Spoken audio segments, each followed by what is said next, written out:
नमस्कार दोस्तों, आज मैं आपके लिए लेकर आई हूँ मुंशी प्रेमचंद की कहानी बड़े घर की बेटी। आइए शुरू करते हैं। बेनी माधव सिंह गांव के जमींदार और नंबरदार थे। उनके पितामह किसी समय बड़े धन धान्य संपन्न थे। गांव का पक्का तालाब और मंदिर, जिनकी अब मरम्मत भी मुश्किल थी, उन्हीं के कीर्ति स्तंभ थे। कहते हैं इस दरवाजे पर कभी हाथी झूमता था। अब उसकी जगह बूढ़ी भैंस थी, जिसके शरीर में अस्थि पंजर के सिवा और कुछ न रहा था, पर दूध शायद बहुत देती थी, क्योंकि एक न एक आदमी हांडी लिए उसके सिर पर सवार ही रहता था। बेनी माधव सिंह अपनी आधी से अधिक संपत्ति वकीलों को भेंट कर चुके थे। उनकी वार्षिक आय 1000 से अधिक न थी। ठाकुर साहब के 2 बेटे थे। बड़े का नाम नीलकंठ था। उसने बहुत दिनों के परिश्रम के बाद बीए की डिग्री प्राप्त की थी। अब वह एक दफ्तर में नौकर था। छोटा लड़का लाल बिहारी सिंह दोहरे बदन का सजीला जवान था। भरा हुआ मुखड़ा, चौड़ी छाती, भैंस का 2 सेर ताज़ा दूध वह सुबह उठकर पी जाता था। नीलकंठ सिंह ने इन नेत्रप्रिय गुणों को बीए इन्हीं 2 अक्षरों पर न्यौछावर कर दिया था। इन 2 अक्षरों ने उनके शरीर को निर्बल तथा चेहरे को कांतिहीन ही बना दिया था। आयुर्वेदिक औषधियों पर उनका अधिक विश्वास था। शाम सवेरे उनके कमरे पर प्राय खरल की सुरीली कर्ण मधुर ध्वनि सुनाई दिया करती थी।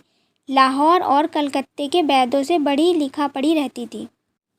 श्रीकंठ इस अंग्रेजी डिग्री के अधिपति होने पर भी अंग्रेजी सामाजिक प्रथाओं के विशेष प्रेमी न थे, बल्कि वह बहुधा बड़े जोर से उसकी निंदा किया करते थे। इसी से गांव में उनका बड़ा सम्मान था। दशहरे के दिनों में वह बड़े उत्साह से रामलीला का आयोजन करवाते थे तथा स्वयं भी किसी न किसी पात्र का अभिनय करते। गौरीपुर में रामलीला के वही जन्मदाता थे। प्राचीन हिंदू सभ्यता का गुणगान उनकी धार्मिकता का प्रधान अंग था। सम्मिलित कुटुंब के तो वह एकमात्र उपासक थे। आजकल स्त्रियों को कुटुंब में मिलजुल कर रहने की जो अरुचि होती है, उसे वह जाति व देश दोनों के लिए हानिकारक समझते थे। यही कारण था कि गांव की औरतें उनकी निंदक थीं।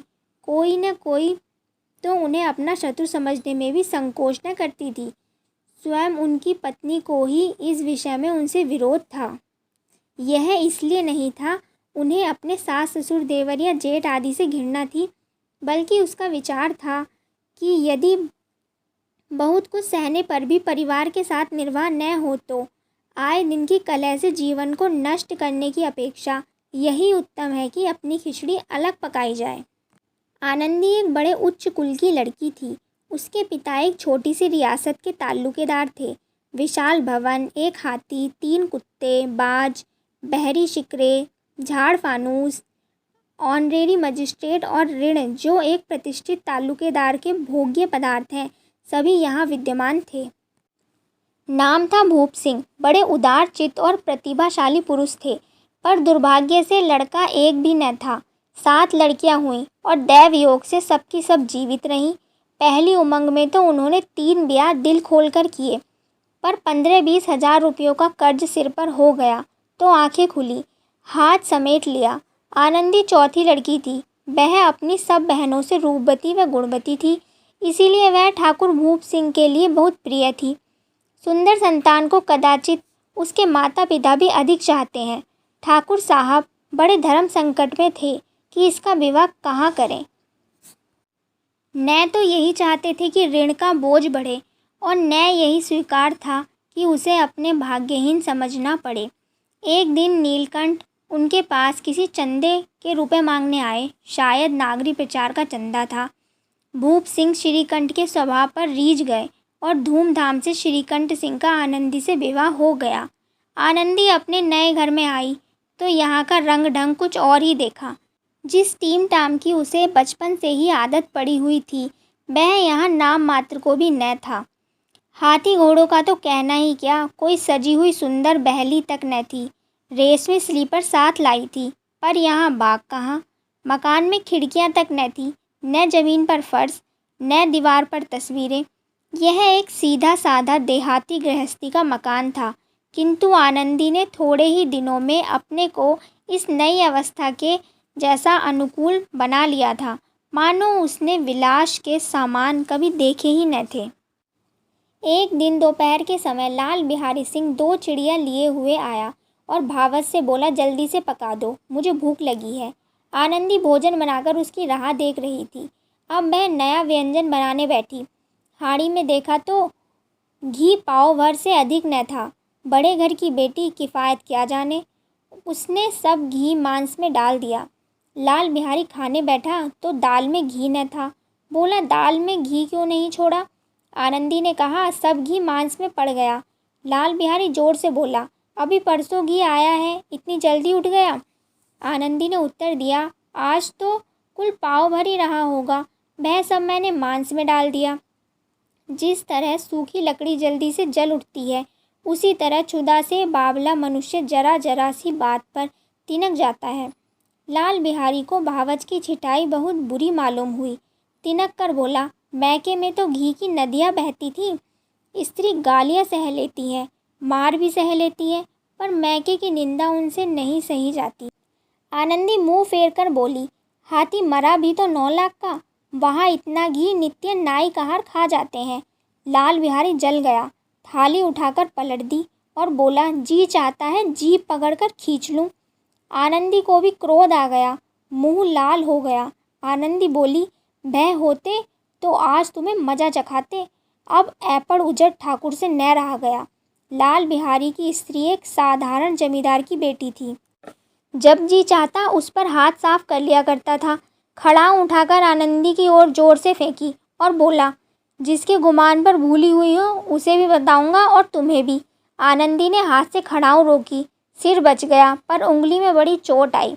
क्रोध के मारे हवा से हिलते पत्ते की भांति कांपती हुई अपने कमरे में जाकर खड़ी हो गई। स्त्री का बल और साहस, मान और मर्यादा पति तक है। उसे अपने पति के ही बल और पुरुषत्व का घमंड होता है। आनंदी खून का घूंट पीकर रह गई।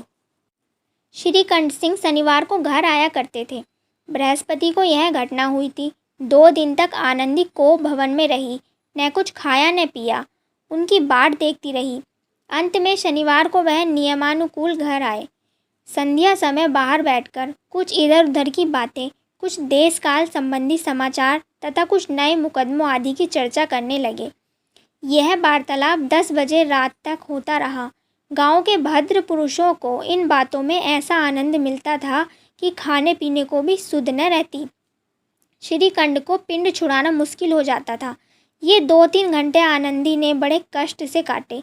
किसी तरह भोजन का समय आया, पंचायत उठी, एकांत हुआ तो लाल बिहारी ने कहा, भैया आप जरा भाभी को समझा दीजिएगा कि मुंह संभाल कर बातचीत किया करें, नहीं तो एक दिन अनर्थ हो जाएगा। बेनी माधव सिंह ने बेटे की ओर साक्षी दी। हाँ, बहू बेटियों का यह स्वभाव अच्छा नहीं है कि मर्दों के मुंह लगें। लाल बिहारी फिर बोला, वह बड़े घर की बेटी है तो हम भी कोई कुर्मी कहार नहीं है।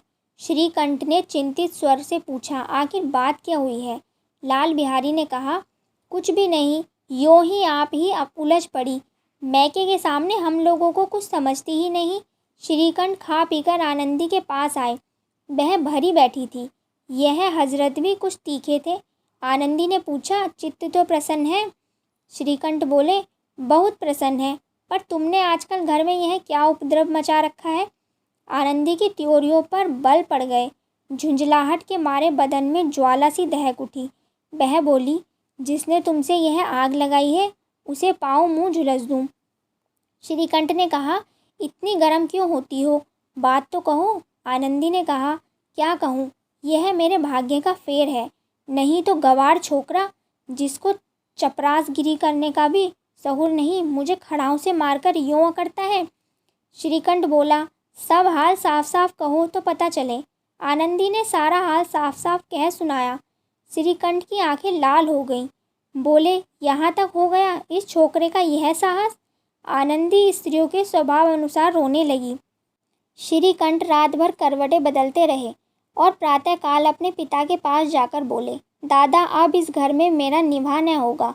बेनी माधव सिंह घबरा उठे और बोले, क्यों? श्रीकंठ बोला, इसलिए कि मुझे अपनी मान प्रतिष्ठा का ख्याल है। आपके घर में अब अन्याय और हठ का प्रकोप हो रहा है। मैं दूसरों का नौकर ठहरा, मैं यहाँ रहता नहीं। यहाँ मेरे पीछे स्त्रियों पर खड़ाऊ और जूतों की बौछारें होती हैं। बेनी माधव सिंह कुछ जवाब न दे सके। श्रीकंठ सदैव उनका आदर करते थे। उनके ऐसे तेवर देखकर बूढ़ा ठाकुर अबाक रह गया। केवल इतना ही बोला, बेटा तुम बुद्धिमान होकर ऐसी बातें करते हो। स्त्रियां इस तरह घर का नाश कर देती हैं, उनको सिर पर चढ़ाना अच्छा नहीं। श्रीकंठ बोला, इतना मैं जानता हूँ, आपके आशीर्वाद से ऐसा मूर्ख नहीं हूँ, पर जिस स्त्री की मान प्रतिष्ठा का ईश्वर के दरबार में उत्तरदाता हूँ, उसके प्रति ऐसा घोर अन्याय और पशुवत व्यवहार मुझसे असह्य है। आप सच मानिए, मेरे लिए यही कम नहीं है कि लाल बिहारी को कुछ दंड नहीं दे रहा। अब बेनी माधव सिंह गरमाए, ऐसी बातें और न सुन सके। बोले, लाल बिहारी तुम्हारा भाई है, उससे जब कुछ भूल चूक हो उसके कान पकड़ो। लेकिन श्रीकंठ बोला, लाल बिहारी को मैं अब अपना भाई नहीं समझता। बेनी माधव बोले, स्त्री के पीछे यह सब कर रहे हो? श्रीकंठ बोला, जी नहीं, उसकी क्रूरता और अविवेक के कारण। दोनों कुछ देर चुप रहे। ठाकुर साहब लड़के का क्रोध शांत करना चाहते थे, लेकिन यह नहीं स्वीकार करना चाहते थे कि लाल बिहारी ने कोई अनुचित कार्य किया है। इसी बीच में गांव के और कई सज्जन हुक्के चिलम के बहाने वहां आ बैठे। कई स्त्रियों ने जब यह सुना कि श्रीकंठ पत्नी के पीछे पिता से लड़ने के लिए तैयार है, तो उन्हें बड़ा हर्ष हुआ। दोनों पक्षों की मधुर वाणियाँ सुनने के लिए उनकी आत्माएं तिलमिलाने लगीं। गांव के कुछ कुटिल मनुष्य भी थे, जो इस कुल की नीतिपूर्ण गति पर मन ही मन जलते थे। वे कहा करते थे, श्रीकंठ अपने बाप से दबता है, इसीलिए वह दब्बू है। उसने विद्या पढ़ी, इसीलिए वह किताबों का कीड़ा है। बेनी माधव सिंह उसकी सलाह के बिना कोई काम नहीं करते, यह उनकी मूर्खता है। इन महानुभवों की शुभकामनाएं आज पूरी होती दिखाई दी गई। कोई हुक्का पीने के बहाने तो कोई लगान की रसीद दिखाने आकर बैठ गया। बेनी माधव पुराने आदमी थे, इन भावों को ताड़ गए। उन्होंने निश्चय किया, चाहे कुछ भी क्यों न हो, इन द्रोहियों को ताली बजाने का अवसर न दूंगा। तुरंत कोमल शब्दों में बोले, बेटा मैं तुमसे बाहर नहीं हूँ, तुम्हारा जो जी चाहे करो। अब तो लड़के से अपराध हो गया। इलाहाबाद का अनुभव रहित झल्लाया हुआ ग्रेजुएट इस बात को न समझ सका। उसे डिबेटिंग क्लब में अपनी बात पर अड़ने की आदत थी। इन हथकंडों की उसे क्या खबर। बाप ने जिस मतलब से बात पलटी थी, वह उसे समझ न आया। श्रीकंठ बोला, उसकी दुष्टता को मैं कदापि नहीं सह सकता। या तो वही घर में रहेगा या मैं। आपको यदि वही प्यारा है तो मुझे विदा दीजिए। यदि मुझे रखना चाहते हैं तो उससे कहिए जहाँ चाहे चला जाए। बस यह मेरा अंतिम निश्चय है। लाल बिहारी सिंह दरवाजे की चौखट पर चुपचाप खड़ा बड़े भाई की बातें सुन रहा था। वह उनका बहुत आदर करता था। उसे कभी इतना साहस न हुआ था कि श्रीकंठ के सामने चारपाई पर बैठ जाए, हुक्का पी ले या पान खा ले। बाप का भी इतना मान न करता था। श्रीकंठ का भी उस पर हार्दिक स्नेह था। अपने होश में उन्होंने उसे कभी घुड़का तक न था। जब वह इलाहाबाद से आते तो उसके लिए कोई न कोई वस्तु उपहार स्वरूप जरूर लेकर आते। ऐसे भाई के मुंह से ऐसी हृदय विदारक बातें सुनकर लाल बिहारी को बड़ी ग्लानि हुई और वह फूट फूट कर रोने लगा। इसमें कोई संदेह नहीं कि वह अपने किए पर पछता रहा था। भाई के आने से एक दिन पहले से ही उसकी छाती धड़कती थी। सोच रहा था, मैं उनके सम्मुख कैसे जाऊंगा। उसने समझा था भैया मुझे बुलाकर समझा देंगे। इस आशा के विपरीत उसने उन्हें निर्दयता की मूर्ति बने पाया। वह मूर्ख था, परंतु उसका मन कहता था कि भैया मेरे साथ अन्याय कर रहे हैं। यदि श्रीकंठ उसे अकेले में बुलाकर दो चार बातें सुना लेते या दो चार तमाचे लगा देते तो कदाचित उसे इतना दुख न हुआ होता। पर भाई का यह कहना, अब उसकी सूरत न देखूंगा, उससे सहा न गया। वह घर आया, कोठरी में जाकर कपड़े पहने। तब आनंदी के द्वार पर आकर बोला, भाभी भैया ने निश्चय किया है कि वह मेरे साथ इस घर में न रहेंगे। अब वह मेरा मुंह नहीं देखना चाहते, इसीलिए अब मैं जाता हूँ। उन्हें फिर मुंह न दिखाऊंगा। मुझसे जो कुछ अपराध हुआ क्षमा करना। यह कहते कहते लाल बिहारी का गला भर आया। लाल बिहारी सिंह सिर झुकाए आनंदी के द्वार पर खड़ा था। उसी समय श्रीकंठ सिंह भी आंखें लाल किए बाहर से आए। भाई को खड़ा देखा तो घृणा से आंखें फेर ली और कतराकर निकल गए, मानो उसकी परछाई से दूर भागते हों। आनंदी ने लाल बिहारी की शिकायत तो की थी, लेकिन अब मन में पछता रही थी। वह स्वभाव से ही दयावती थी। उसे इसका तनिक भी ध्यान न था कि बात इतनी बढ़ जाएगी। वह मन में अपने पति पर झुंझला रही थी कि यह इतने गर्म क्यों होते हैं।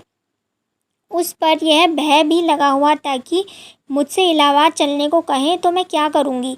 इस बीच में उसने उसे लाल बिहारी को दरवाजे पर खड़े यह कहते सुना कि अब मैं जाता हूँ, मुझसे जो कुछ अपराध हुआ क्षमा करना। तो उसको रहा सहा क्रोध भी पानी हो गया।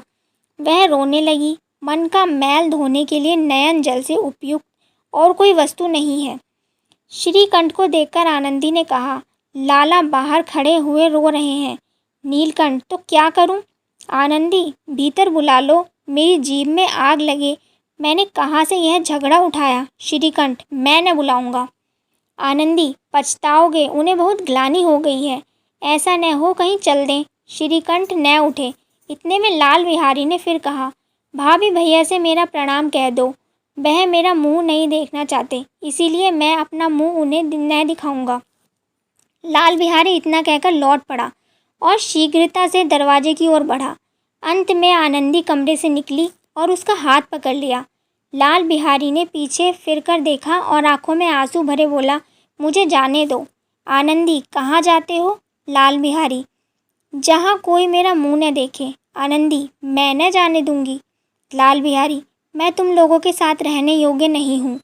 आनंदी ने कहा, तुम्हें मेरी सौगंध, अब एक पग भी आगे न बढ़ना। लाल बिहारी बोले, जब तक मुझे यह मालूम न हो जाए कि भैया का मन मेरी तरफ से साफ हो गया है, तब तक मैं इस घर में कदापि न रहूँगा। आनंदी ने कहा, मैं ईश्वर को साक्ष्य देकर कहती हूँ कि तुम्हारी ओर से मन में तनिक भी मैल नहीं है। अब श्रीकंठ का हृदय भी पिघला। उन्होंने बाहर आकर लाल बिहारी को गले लगा लिया। दोनों भाई खूब फूट फूट कर रोए। लाल बिहारी ने सिसकते हुए कहा, भैया आप कभी मत कहना तुम्हारा मुंह नहीं देखूंगा। इसके सिवा आप जो दंड देंगे मैं सहर्ष स्वीकार करूंगा। श्रीकंठ ने कांपते हुए स्वर में कहा, लल्लू, इन बातों को बिल्कुल भूल जाओ। ईश्वर चाहेगा तो फिर ऐसा अवसर न आवेगा। बेनी माधव सिंह बाहर से आ रहे थे। दोनों भाइयों को गले मिलते देखकर आनंद से पुलकित हो गए। बोल उठे, बड़े घर की बेटियां ऐसी ही होती हैं, बिगड़ता हुआ काम बना लेती हैं। गांव में जिसने यह वृतांत सुना, उसी ने इन शब्दों में उन आनंदी की उदारता को सराहा। बड़े घर की बेटियां ऐसी ही होती हैं। दोस्तों, आपको यह कहानी कैसी लगी? अगर अच्छी लगी हो तो कमेंट करके ज़रूर बताइएगा। धन्यवाद।